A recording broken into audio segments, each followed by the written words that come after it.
My name is Homer. And I'm still alive. No, not in the sense of breathing or having a pulse, because those who are truly alive are not just a beating heart. It's when you're heard. When you're seen. And I haven't been for a long time. I live in an old house on the outskirts of town, where the asphalt has long since been eaten away by the rain, and the trees bend lower and lower every year, as if in homage to invisible oblivion. Once this house was a fortress. The walls held not only the roof, but also memories, smells, children's screams, my wife in a bathrobe, laughter at dinner. Now there's only me. And silence. Silence that doesn't comfort but cuts like thin ice shavings through a tired soul. My children are successful, so everyone says. One is a lawyer, the other a banker. They have their own houses, businesses, resorts. They show up once for the holidays, give me wine, which they take away themselves. A short visit, that's all. They're in a hurry. They have things to do. And, of course, I understand. I don't impose myself. I don't call. I don't ask. I just listen to the empty walls groaning quietly at night, sometimes with the wind, sometimes with memories. My grandchildren? Strangers. Cold. There's boredom in my eyes when I start to tell something. For them, I'm a grandfather stuck in the past. They come with phones, but they never come with me. One of my granddaughters once told me, "You don't understand anything anymore, grandfather, that's irrelevant now." She meant stories about honor, about a word that mattered. She doesn't know what it means to keep your word, even when it hurts. In the store, I stand in line like a ghost. The young saleswomen look at me through my eyes. I'm silent. I'm crying with a card, and I'm silent. And when I once asked if they could help with a heavy package, one of them looked at me as if she were annoyed and said, "We don't carry packages, it's not our job." They don't listen to me at the clinic. The doctor, a young man with a clean-shaven chin and an indifferent look, clicks on the keyboard without taking off his headphones. "What's wrong with you, Grandpa? Blood pressure again? Well, it's normal at your age." At my age, you say? Normal? I once managed a team of 200 people. My word could decide the fate of a contract worth millions. I had a reputation and it wasn't traded. I protected, built, preserved. And now I'm just at your age. I live alone.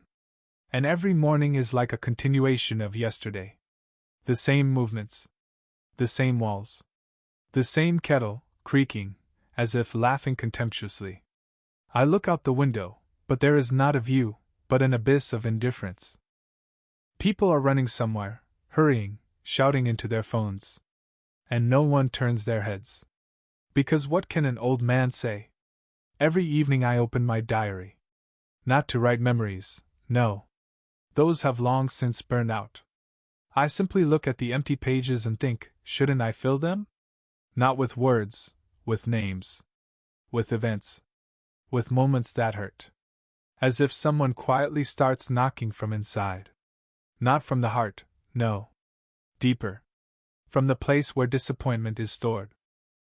In my house, voices no longer live, laughter no longer flies, borscht no longer boils. There are only memories here that eat away at you like rust. But with each day, with each look, I see how this indifference, becomes ruthless. She doesn't just ignore you, she intentionally erases you from her life. I wasn't perfect. But I gave it my all. I supported my family. I taught. I built. And now I'm superfluous. But I'm still alive. And I'm starting to write. I often sit by the window not to look, but to remember. Because what's left behind is the only thing that still holds me together. My body is old. But my memory is fresh, like a wound that has just been opened. I remember myself at 42. Dawn. Fingers trembling from fatigue and coffee. In the car a sleeping bag, in the glove compartment a cassette with Johnny Cash. I drove from neighborhood to neighborhood, selling concrete, convincing, bargaining, fighting for every client. I didn't stop for a day. My business started with nothing, a truck, a couple of acquaintances, a head that thought, and a heart that wasn't afraid. I didn't ask. I never asked. I took lead help. When the children were small, I was a support. There wasn't an evening when I didn't visit home, even after a 16-hour shift. My wife was cooking borscht, and I took my son on my lap and said, "The strong are not those who shout, but those who are listened to even in silence." And they listened to me. They feared me, but they respected me. I was not cruel, I was direct. My word was given, my word was kept. But the world has a strange habit of breaking the strongest. I remember burying my father, then my brother, then my business partner, all over the course of 3 years. One by one, like burnt matches. And then the crisis began. The hernia collapsed, bills burned, nerves burned. And I was left alone on the ruins of my own empire. Then I felt for the first time what it was like to lose ground. There was a temptation to drink, to forget. And I drank. Once. A second time. But I didn't drown in it. Because there was still someone for whom it was worth holding on. My children.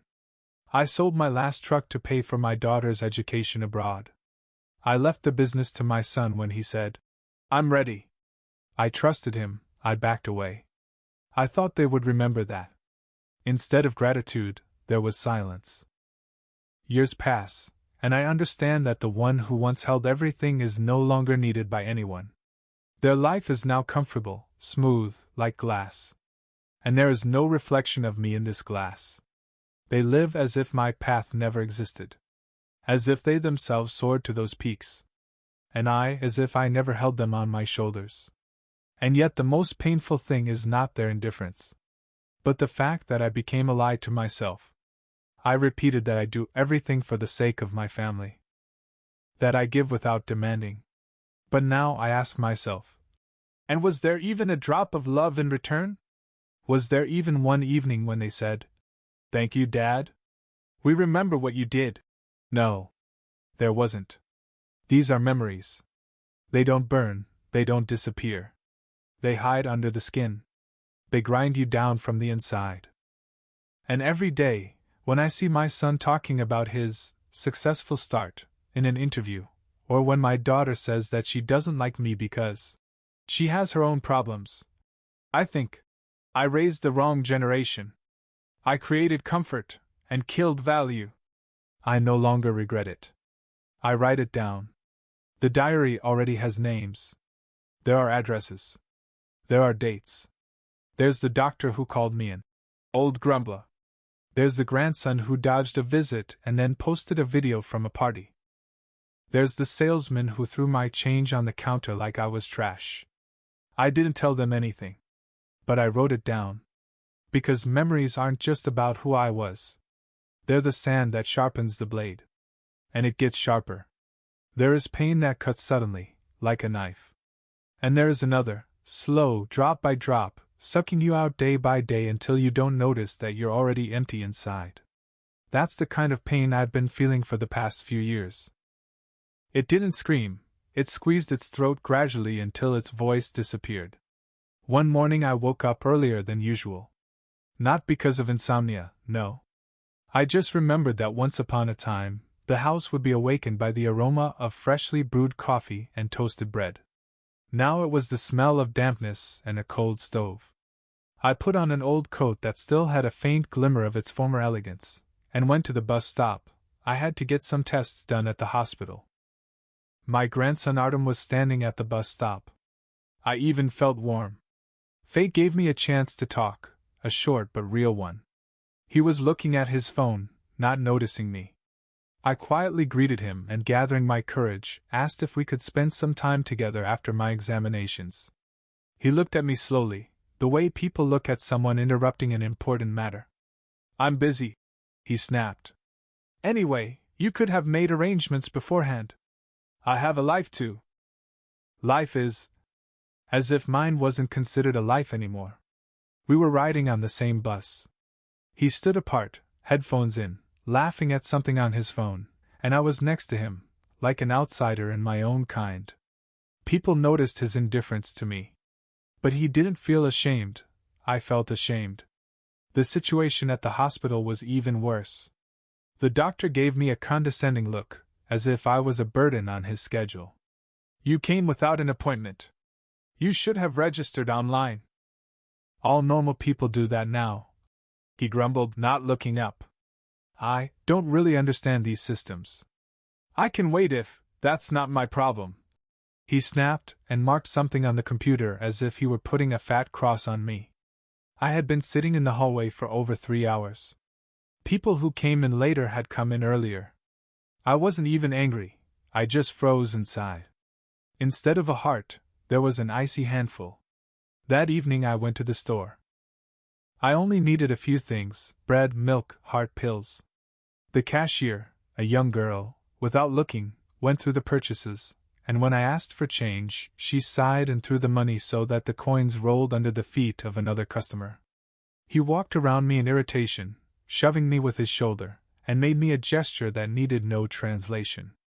No one apologized. No one handed me the coins. I collected them myself, slowly, as if picking up parts of myself. At home, I opened my diary. My hands were shaking, but I made out clearly. Artem. Meeting at the bus stop. 2:20 p.m. A look that erases. Indifference. Then came new entries. Doctor.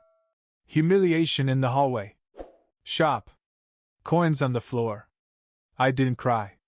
Tears would have been a relief. Instead, I felt something else, heavy, dark, sticky. For the first time, I realized every such incident was a small death.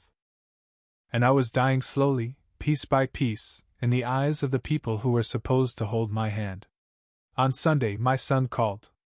Not to talk, to ask for money for his granddaughter. For an important course. Important money, for the future. I replied that I couldn't. He was offended. He called me stingy.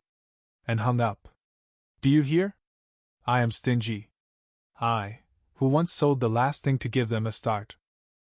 Then for the first time I didn't fall asleep from resentment but from the cold realization, they won't see my value until they face the real me. The diary was no longer just a notebook. It became a book of debts, not material ones, but those that corrode the soul.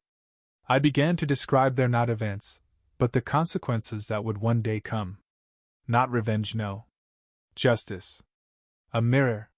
Something inside was already changing, taking shape. But the turning point was to come later. And it did. But this is the next part. This day seemed to be just like any other. Autumn covered the city in heavy, wet colors. The leaves clung to the asphalt, not even having the dignity to die beautifully. And I, as always, walked with a bag of groceries, depressed but calm, like a doomed ship. I remember approaching the entrance. My fingers froze, the key fell out. I bent down, the bag slipped from my hand, the apples rolled along the cobblestones. A couple was walking nearby, young, energetic. I turned to them. Excuse me, could you? Before I could finish the sentence, the guy laughed. Sharply. Right in your face. Grandpa, you can do it yourself. Do you still need to lay out the red carpet? The girl snorted. Maybe you still voted for us? Laughter. Shrill, ruthless. I am not human. I am a funny moment in their day. I didn't even feel pain. There was silence. Internal. It was as if everything I was had retreated, leaving only a frame. I slowly picked apples. Each touch to the ground was not just movement. It was a ritual. A farewell to the past Homer. When I stood up, the world looked different. As if a window had suddenly opened in a room where the air had been rotting for years. I was no longer a victim. At home, when I closed the door, the silence was no longer a void. She was listening. And I said out loud, for the first time in years, enough. I won't hit. I won't scream. I won't beg. I'll start playing. And I know this game better than any of them. In the attic was an old box. Metal, from when I still knew how to trust. Inside were business cards. Old notebooks. Notes. Copies of contracts, photos, papers, passwords. What I'd been collecting for years, not as compromising evidence, but as guarantees. insurance for trust. Among them are the details of the bank where my daughter works. A former partner with whom we once covered each other's backs during a raider attack. A secretary who once slept with the head of the local council and told me things that the newspapers didn't write about. Everyone forgot that I still remember. I am an archive. I am memories that return. It's not anger that drives me, but precision. Like a good engineer. Like a chess player who has seen this board 1,000 times. That night I opened my diary. But this time, not to record insults. I started drawing connections. Chains of influence. Who talks to whom? Who breathes what? I opened accounts on social networks. I started collecting data. To learn. To read forums, to understand new tools. I remembered the old tricks. How to set a trap without showing that it was a trap. I wasn't alone. I was never just Grandpa. I was a strategist. And now, I became one again. The neighbors began to notice that I went out less often, but at the same time I looked collected. They asked me, "Are you okay?" And I answered briefly, "Great." For the first time, and it was true. Every conversation with the children was now recorded.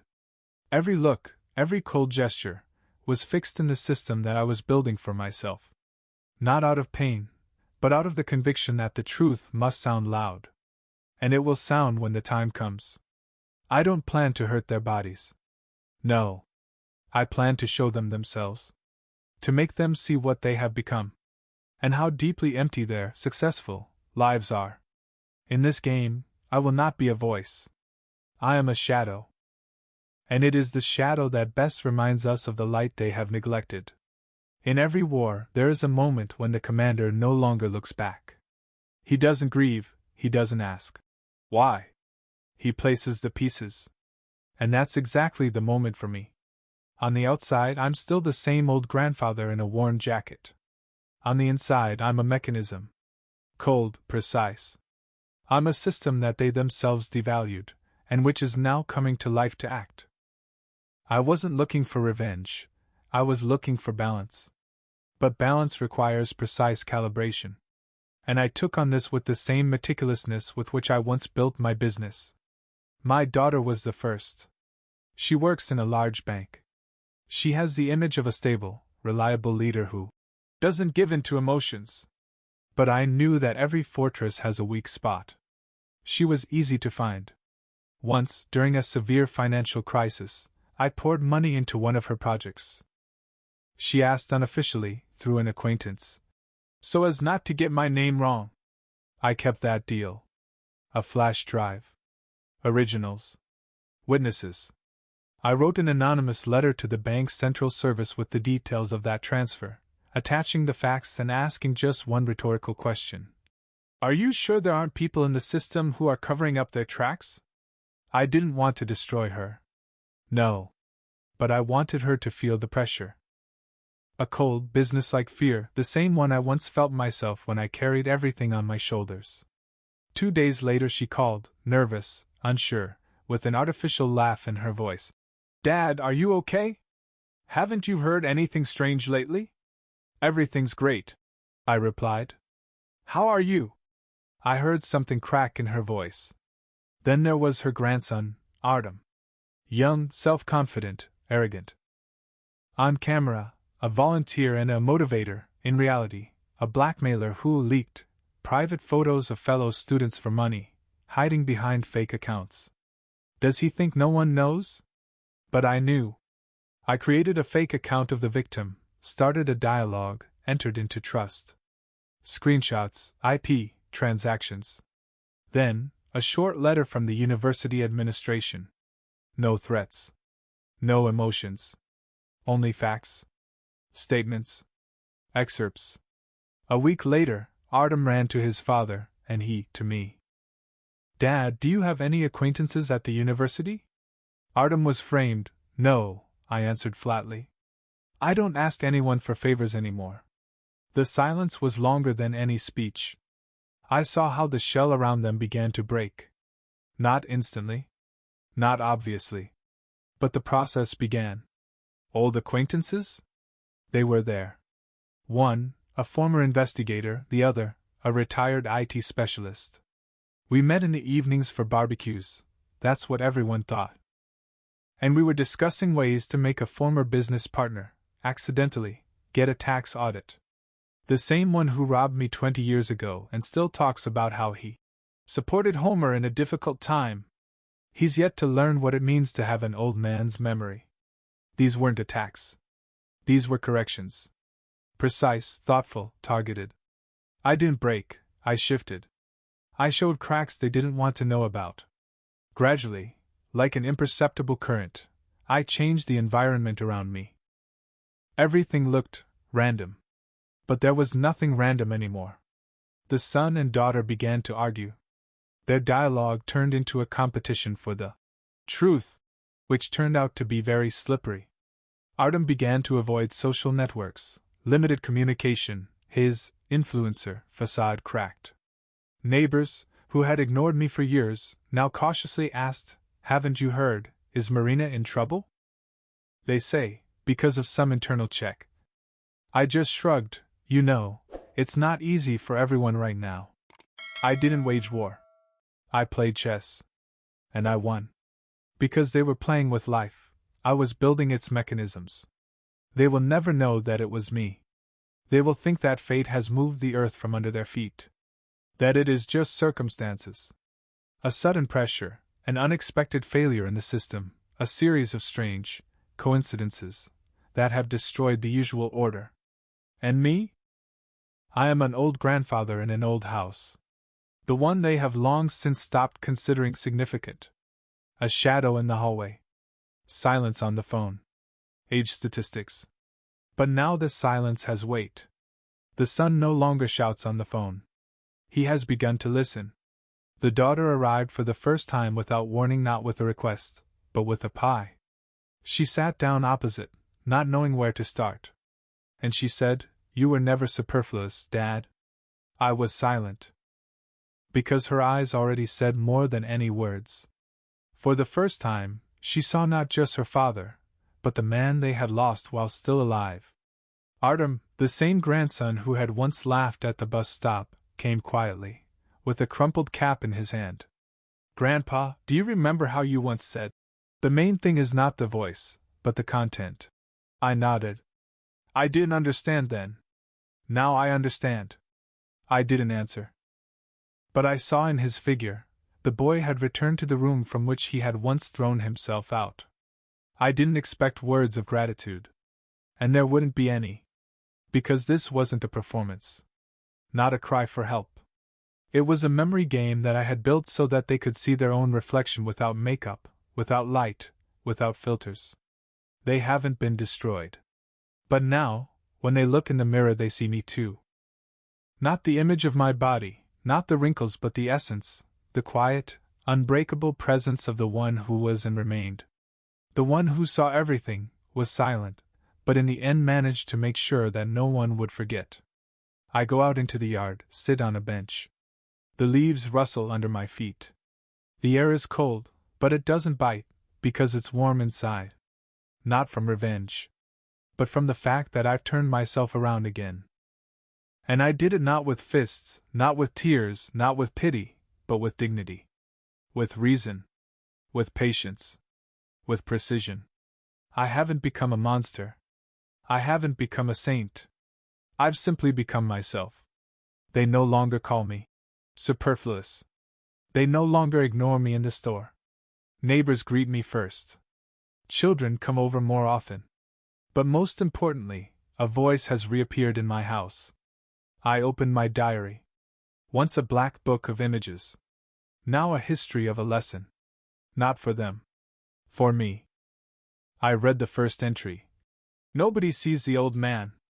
And I write next to it. Until the old man shows that he sees everyone.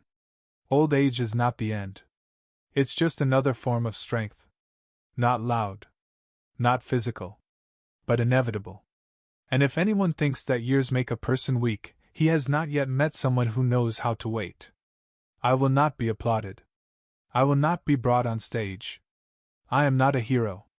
But in the eyes of everyone who one day forgot who I was, a shadow now lives. A reminder. Silence does not mean weakness.